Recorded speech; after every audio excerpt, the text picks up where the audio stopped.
Hello everyone, my name is Olivia Kretschmann and today my presentation is going to be comparing and contrasting a few features of two of the largest retailers, Walmart and Amazon.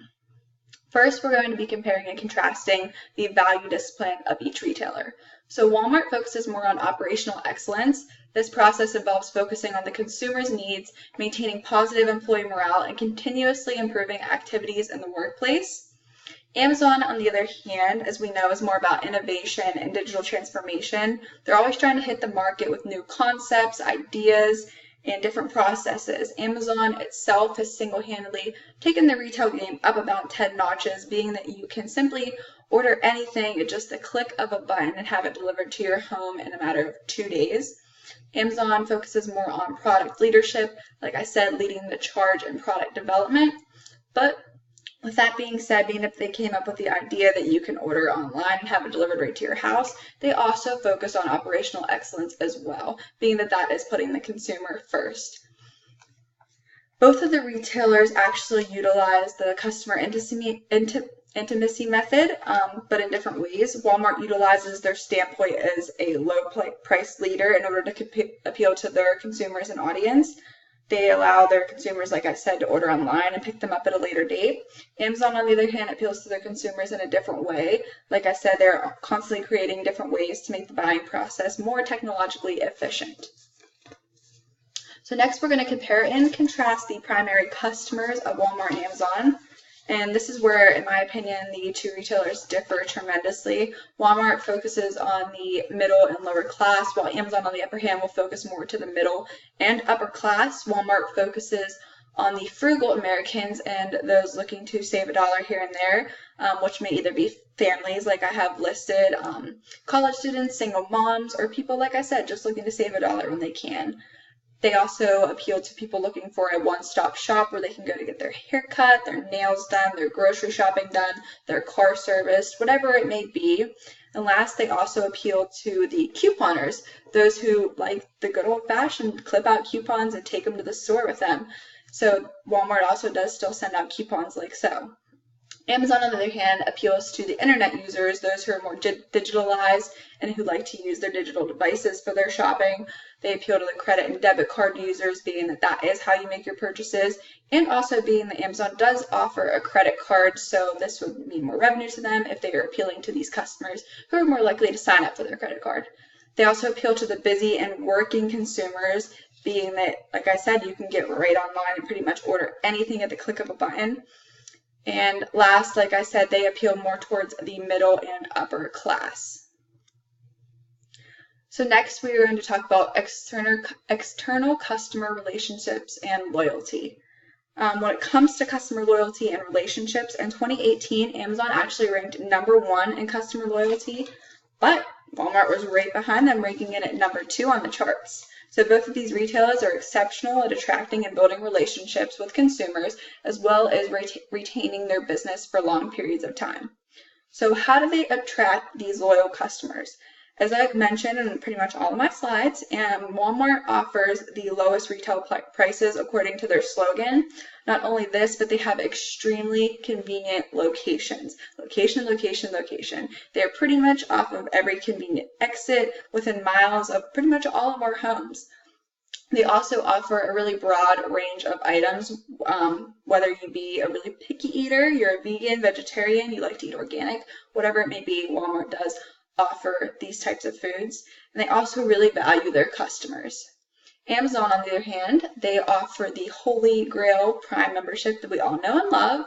They also recently came out with Amazon Moments, a loyalty program, which is something I had just heard of upon my research. It's a loyalty program created by Amazon that can be utilized by other different companies, not just Amazon, that will reward customers for their purchases. So that just goes to show that not only does Amazon care about their consumers, but just about consumers nationwide in general. Next, Amazon also has the credit back strategy, being that if you purchase something off of Amazon and say the next day the price drops $2, they will automatically question or credit your account back without you having to even question it at all. And that brings me to my next point, that is exceptional customer service, being that they automatically are putting the consumer first and going out of their way to appeal to our needs first. Next, we're going to talk about marketing and the use of big data. Both retailers use collaborative filtering to analyze the buying trends of specific consumers based off of demographics, buying trends, patterns of buying, associated items, correlation of events and items, consumer reviews on products, recently viewed items, and only applicable to Amazon, the Alexa and Echo data collected. So demographics, it's pretty self-explanatory. People in different areas are more inclined to buy different things.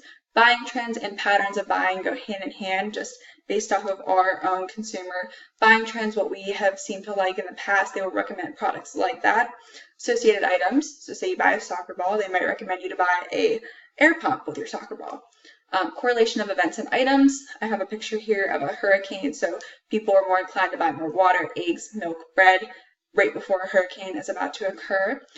Consumer reviews on products, depending on the types of reviews you leave on products, they will recommend products for you to try and be like this that you might like better, and so on. Recently viewed items, those will constantly pop up on our social medias for us to entice us to buy them. And like I said, Alexa and Echo data collected. Alexa is really always listening, so anything you talk about, it might pop up on an ad on your Amazon the next time you open it. So digital transformation of Walmart. So the feature I chose for Walmart was their online pickup feature, where convenience and technology meet. There are actually more than 1,800 locations that offer grocery curbside pickup. They are continuously competing with Amazon for the convenience factor. And they actually just partnered with Google, how Amazon, you're able to tell your Alexa to order you a certain product. Walmart now partnered with Google, so your Google Home can now order products using voice commands for you. Just a statistic here, last year, Walmart's e-commerce sales grew 44%, reaching $11.5 billion just in e-commerce revenue. For digital transformation for Amazon, I chose their new home delivery service with Whole Foods. So the only drawback here is there are only 500 Whole Foods stores currently. Prime members can now get groceries from Whole Foods delivered to their front door in 2 hours or less. This is currently limited to cities who are located in Texas, Ohio, and Virginia, but Amazon and Whole Foods do have plans to expand this upcoming year.